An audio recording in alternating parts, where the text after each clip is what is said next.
Brahma Kumaris. Welcome to Awakening with Brahma Kumaris.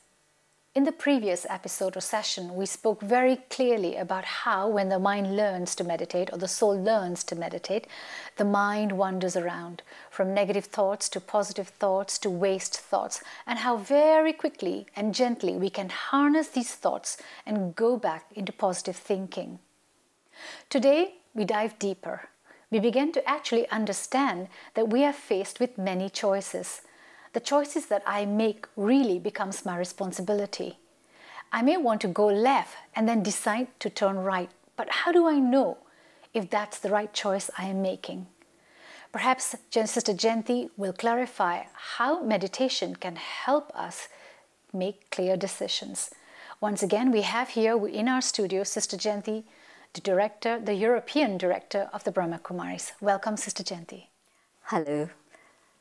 I'm happy to be with you, and especially this subject is one that's very close to my heart, because it was this subject that brought me to the path of meditation. Because in my teens, I found that there were many different choices that I had in terms of the life I was going to have for the future. One was a traditional path of India, the East. So you came from an Eastern background, obviously yes, but you studied in the West. Correct. So the conflicting culture or the assimilation of culture created choices for you. So there was the traditional Eastern path. Yes. And I was being shown that by my parents. And then there was a traditional Western path, which I was seeing all around me in the West. But in the 60s, a third path had opened up, which didn't exist before, and that was the permissive lifestyle. And of course, my friends and my peers were all going down that way. Yeah, the swinging 60s and the 70s, so you were a Beatle babe. I was part of that generation, correct. So music and fashion, these were the things Flower that mattered. people. Correct. And so those were the things that were most important. And I thought I could postpone the decision of which direction I wanted my life to go in for 20 years, 30 years. When I was old and grey, then I'd decide. But it wasn't possible. I kept having to make decisions here, now, and I couldn't postpone it. And I was fortunate because I decided that I would leave university. I was just in my first term at university, and I would come and spend a sabbatical here in India because my father suggested that I should come back to my roots, which was India. And that was great because the atmosphere here was one of spirituality. Today, that's also changed here. But at that time, in the 60s, it was still quite a spiritual place to be in. And I was very fortunate that I was in contact with the Brahma Kumaris through my mother and grandmother. How old were you at that time? I was 19. I was 19. And because I knew the Brahma Kumaris, when these questions were surfacing in my mind, where to go, what to do, how to do, I went to Dadi Janki, and she is now the head of the Brahma Kumaris. But at that time, she was running a center in India. I went to her, and I didn't say anything. She thought I'd just come to say hello, as I usually did when I visited India. But she started to talk to me about conscience, and a yogi is able to feel from you what it is you need to hear. And so when she started talking about conscience, she said to me that there's many layers of influence. Your friends, your peers, your education, the media, society, all of these things have created layers and layers so that then you're not able to see clearly where it is you want to go and what it is you want to do. And all of this without my saying anything to her. And my question to her was, well, how do you get away from all these layers and come back to what it is that you really should be doing at this moment? And the answer was meditation. And that's how I started. Sister Jayanti, people feel that like you had no sense of direction at that time because you were covered with these layers. Would you say it was your calling purely by chance? I believe that nothing happens by chance. The stars that move in the universe, every cell that functions in the body, there's nothing, actually nothing, that happens by chance. So I think it was the right moment within my destiny that I should find myself in front of her, to go knocking on her door and find that she was there and she was available to talk to me. Well, it couldn't have been chance. It had to happen. It was destiny. And you know, there's a saying that when the student is ready, the teacher appears. And so I think I was ready. And although I'd known her many years, but at that moment, I saw her as somebody who had a few things she could teach me.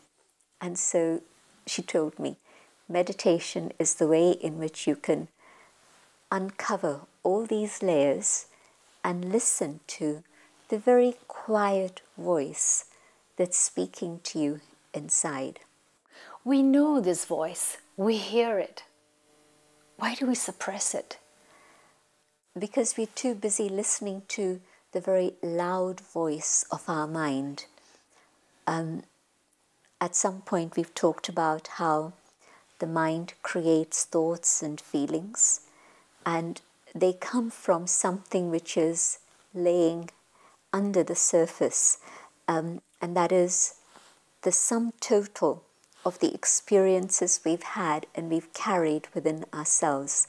And so I carry those imprints, and then from the stimulus outside, those thoughts come up and they lead us to action.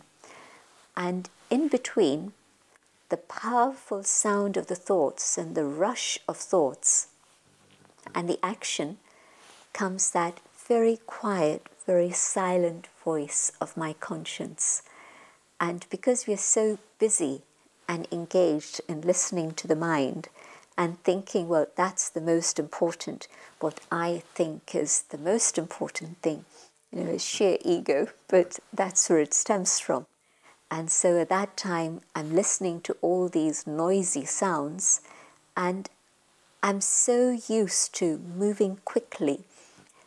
It's a very busy world we live in, and we appreciate speed. You know, the faster the car, the faster the computer, the faster any machine. Instant coffee. Instant. So all of that is appreciated a lot more than that which is quiet and soft and slow.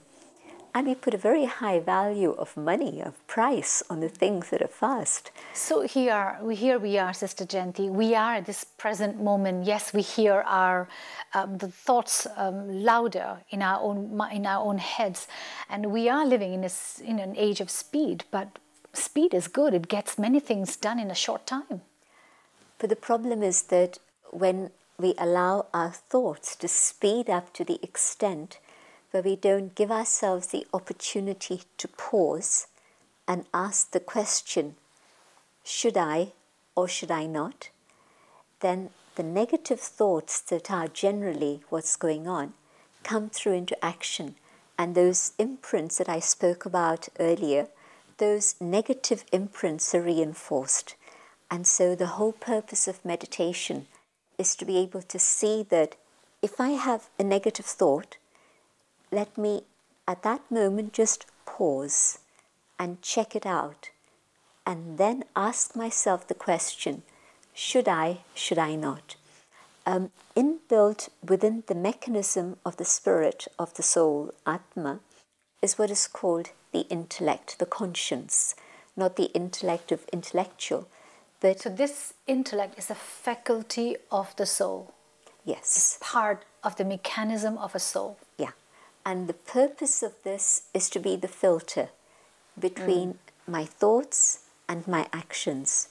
So many thoughts come, and the filter will decide what is it that I should or should not do, and then the good things will come through into action, and things that are not quite right won't be permitted to come through.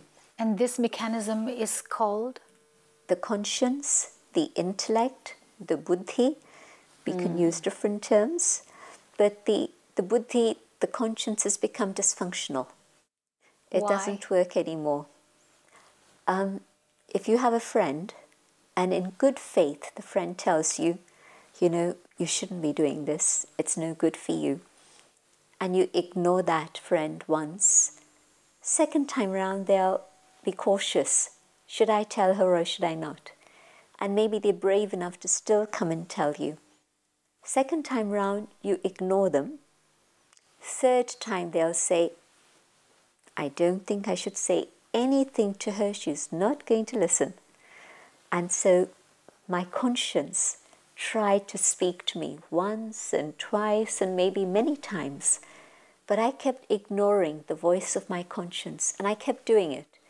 And at that point then, the conscience became completely silent and doesn't speak to us very clearly anymore.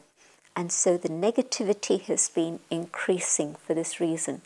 The filter has become dysfunctional. It's not working at all. So if the filter is dysfunctional, the filter is not clean, and yet I have the ability to make it quiet, not listen to it, suppress it for some reason, and I do an action which I am not supposed to do, but at that moment I feel this is the right action to do, not to tell her.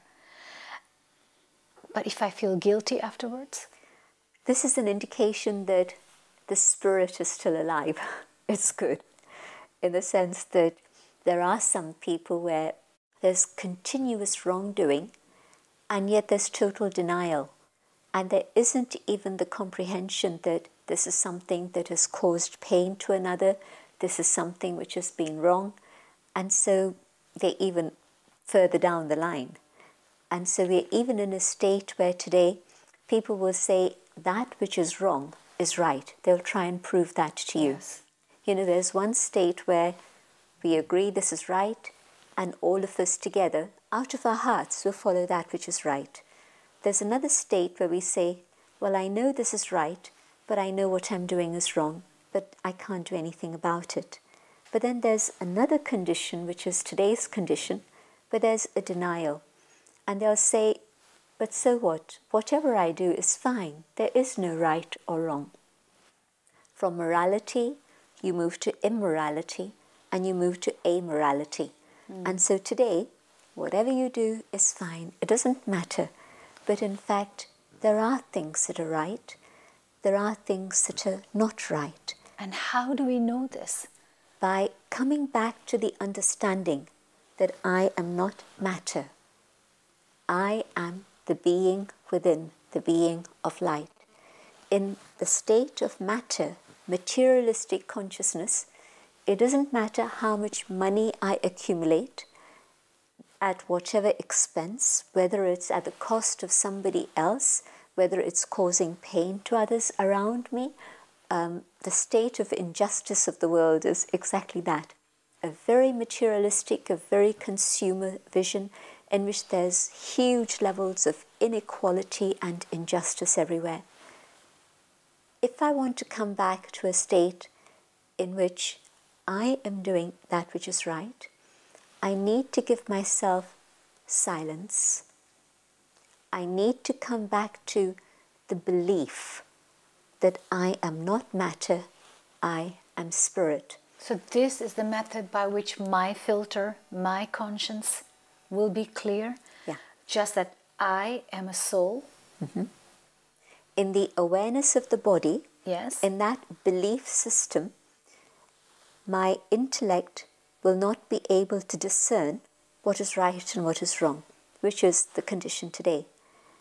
I change that belief system and I come to the understanding that I am a soul, and whatever I do has an impact inside and outside, and that is the cause of happiness or of pain. The understanding of the soul as the spirit gives me this understanding of my responsibility. I can create my happiness or I can cause my own pain. And so yes, coming back to the awareness I am spirit awakens the conscience. It ignites the spark and brings back life to the soul. And then a thought comes, and I'll say, should I not?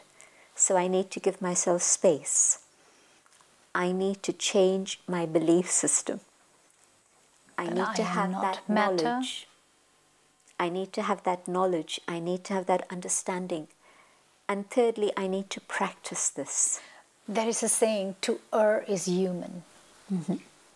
Even if we start cleaning this filter through the process of meditation with this change of belief system that I am not matter, I am a soul.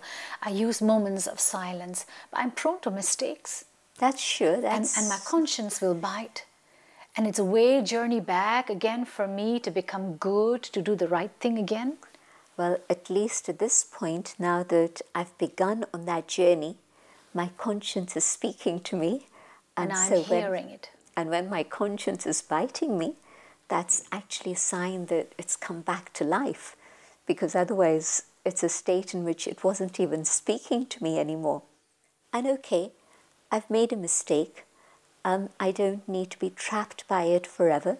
I don't need to be burdened by guilt forever, because that's also a waste of time and energy. In silence, I recognize I've made a mistake. I also recognize that it was the atmosphere, it was the influence, it was my weakness, it was my habitual pattern. Maybe all of this, maybe one of this. But I understand what it is that led to that mistake. And with that realization, I say, okay, if it was the atmosphere, the vibrations of others, can I do something to protect myself from that? Before, I like what you said about realization. Yes, now you have the time, because as the filter is being cleansed, your realization is sharper, you are clearer, you understand this is how you need to reform, because you can see the path with which to reform.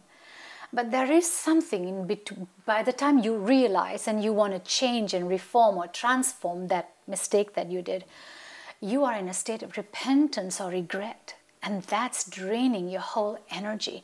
I know people that are forever in repentance for an event that happened 10 years ago, 15 years ago, and they really haven't been able to come out of this repentance. So regret or repentance is so deep. This is why, if I truly understand that the natural state of the soul is of truth, of goodness and love, and I take the time to come to that experience of who I am eternally, there is that truth within me, there is that purity and love within me. Let me spend time emerging that experience, and let me realize, but also let me love myself. So once I realize and I understand this is the next path I have to take, instead of self-condemnation, you go back to your innate quality of yourself as a soul, as a loveful, peaceful being. You go back to that point of who you really are, and then you're able to take the next step to reformation or change. Correct. You see, what happens is, if with that understanding of who I am, you look back yesterday, 10 years ago, whenever it was, and you ask yourself, but why did I make that mistake? Yeah. You probably find that it was because of what I would describe as limited consciousness. I thought of myself as this. My identity of this is what was trapping me. And so because of that trap, I made that mistake. And so part of my process of realization is that I want to be attentive. I don't want to repeat that mistake by slipping back into unconsciousness. I want to maintain that awareness, that consciousness of who I truly am. And when I do this, even though the thoughts will come, thoughts won't finish instantly. They won't end, yes. They'll come. I'll still want that jewellery. I'll still want this thing or that thing. But pause, and I'll talk to myself. Do I really need another pair of shoes? Do I truly need another pair of earrings? Or whatever. And of course, my conscience will tell me, enough is enough. And I'll be able to stop that thought and not let it through into action. Somebody else telling me stop, and I'll say nonsense, why not? But my own conscience telling me it's not going to bring me more happiness, and so let me stop there. And I'll have begun the process of changing my patterns of behavior. If I say stop once, I can do it next time. I can do it next time. At this point, Sister Jayanti, I would like you to take us into that journey of understanding and realizing the conscience.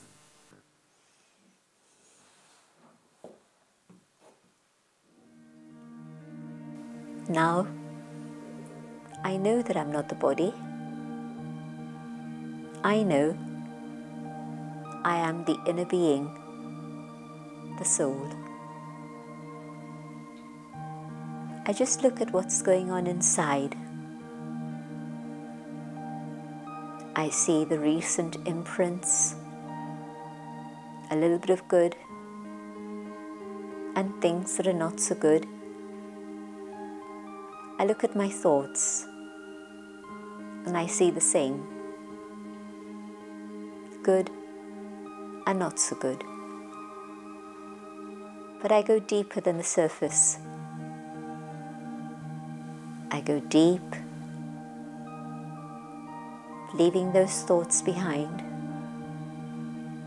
leaving that mixture outside, and I go deeper within myself, and I connect with that pure being that I am. And my conscience tells me that this is the state I have to maintain. This awareness of my original state of purity, in which I can love myself, my original state of truth, in which I can have respect for myself.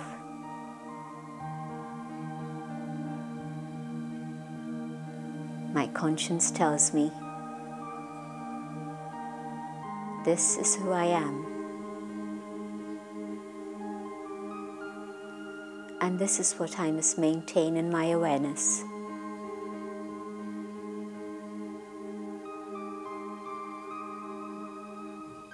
And as I feel this and experience it and hold it,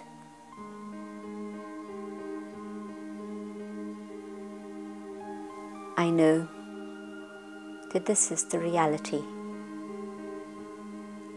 the eternal reality of the soul.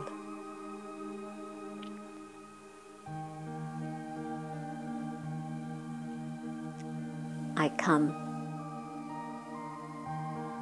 back into the physical consciousness of the body and the things I have to do here. But now my conscience is awake, alert, and attentive, and I know what is reality, and I hold this truth in my awareness so that I can listen to my conscience and not be overwhelmed by thoughts or the things of the world outside.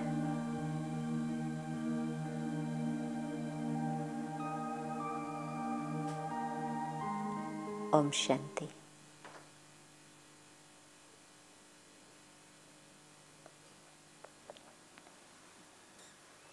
Om Shanti, Sister Jayanti. That was a very deep aspect that we learned today.